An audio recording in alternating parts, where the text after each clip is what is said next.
দেখো আমার শ্বশুর বাড়ির জালিয়াতি। হ্যাঁ, আমার ছেলেকে মানে তারা যে জায়গা সম্পত্তি দিতে চায় না, তাই সেটার একটা প্রমাণ তোমাদের দেখাই। এটা হচ্ছে গিয়ে কবরস্থান। হ্যাঁ, মিরপুর মিরপুর বনানী কবরস্থানের রশিদ, ঠিক আছে, ঢাকা সিটি কর্পোরেশন। এই যে মিরপুর, ঠিক আছে। এখানে কি লেখছে? এখানে লেখছে আলমগীর হোসেন। তারপরে এই যে আমি মানে আলোটা ধরতেছি কেন তোমরা যেন বুঝতে পারো। আলোটা এদিকেই চলে আসে। আব্বাস উদ্দিন, হ্যাঁ, পিতা আব্বাস উদ্দিন। হ্যাঁ, ঠিকানা 3120 ক।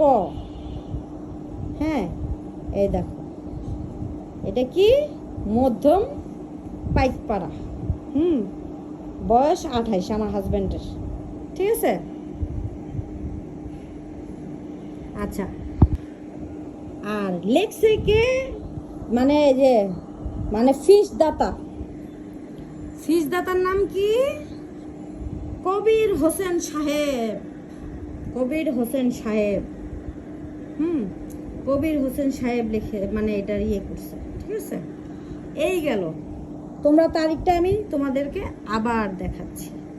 হ্যাঁ, আলমগীর হোসেন, মৃত ব্যক্তির নাম আলমগীর হোসেন, পিতা মোহাম্মদ আব্বাস উদ্দিন।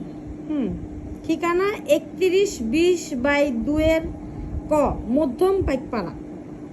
28 বছর, মিরপুর, ঠিক আছে। এটা গেল। তোমাদের এর মধ্যে আরেকটা মজার জিনিস দেখাবো। দাঁড়াও, আজানটা দিতেছে তো, এটা তোমরা একটু দেখে নাও ভালোভাবে। এই যে মিরপুর বনানী কবরস্থান, মানে ওই যে মিরপুরের ওই অবলিক দিয়ে বনানী। হ্যাঁ, এটা গেল। এটা এই যে দেখো আরেকটা জিনিস, মজার জিনিস। এটা হচ্ছে গিয়ে আমার শ্বশুর বাড়ির গেট। এই পাশটা হচ্ছে এখানে এই পাশের 3টা রুম হচ্ছে আমার হাজবেন্ড কিনছে, আর এই পাশের গুলো সব আমার শ্বশুরের। আর এই দেখো মজার জিনিস, এই দেখো, দেখছা মজার জিনিস? হ্যাঁ,